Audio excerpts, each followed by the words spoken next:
Olá, bem-vindos!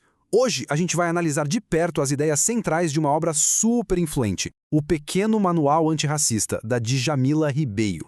Um livro que causou e ainda causa muito debate. Sabe, essa é uma frase que a gente ouve muito, né? Mas eu não sou racista. É quase sempre o ponto de partida de qualquer conversa sobre o assunto e geralmente foca tudo na intenção de cada um, no que a pessoa quis dizer ou fazer. E a grande provocação do livro já começa aqui. Será que só isso é o suficiente? A autora nos desafia a ir além, a pensar que talvez só não ser racista não resolva o problema. Então, para começar, vamos tentar reformular a questão. A ideia é entender o racismo como algo que vai muito além de uma ofensa pessoal, de um xingamento. É aqui que entra o conceito de racismo estrutural. Pensa assim, não é só sobre uma maçã podre no cesto, é sobre o próprio cesto, a estrutura toda.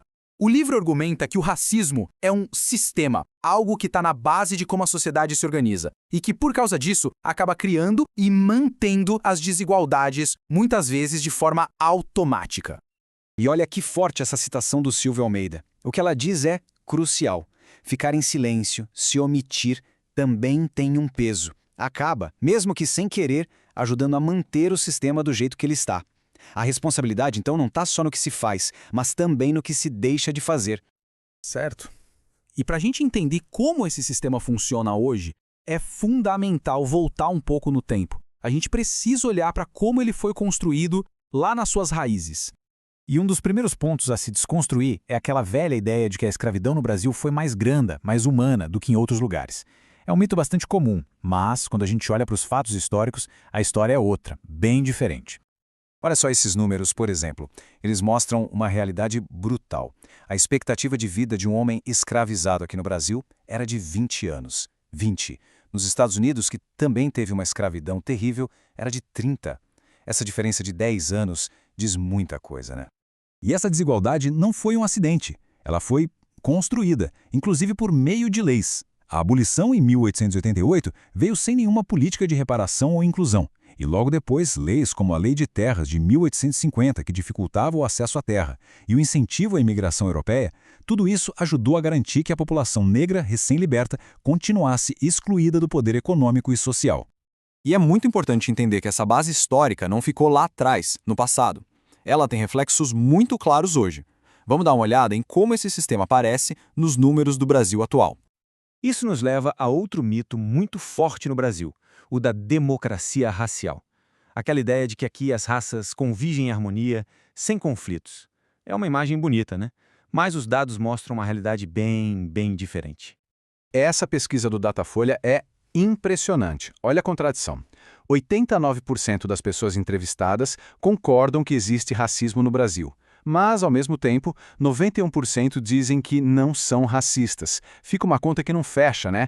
O racismo existe, mas parece que ninguém o pratica. Isso mostra como é difícil reconhecer o próprio papel dentro do sistema. E quando a gente vai para os dados de violência, o cenário é ainda mais alarmante. Veja só, num período de 10 anos, a taxa de homicídios da população não negra caiu quase 7%. Ótimo! Mas, no mesmo período, a taxa para a população negra subiu mais de 23%.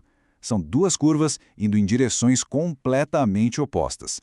23 minutos. Esse é o tempo, segundo dados da Anistia Internacional, a cada 23 minutos um jovem negro é assassinado no Brasil. É um número que a gente mal consegue processar de tão grave. Bom, e com todos esses dados, a ideia de meritocracia pura começa a ser questionada. Sabe aquela lógica de que o sucesso depende só do esforço individual? Ela não se sustenta quando a gente percebe que as pessoas não partem do mesmo lugar. É como uma corrida em que uns largam muito na frente e outros muito atrás. A competição não é justa desde o começo. Ok. Entender o problema, a história, os números, tudo isso é o primeiro passo, é fundamental. Mas o livro se chama Manual, certo? E o manual serve para guiar a ação. Então vamos ver o que ele propõe como uma prática antirracista.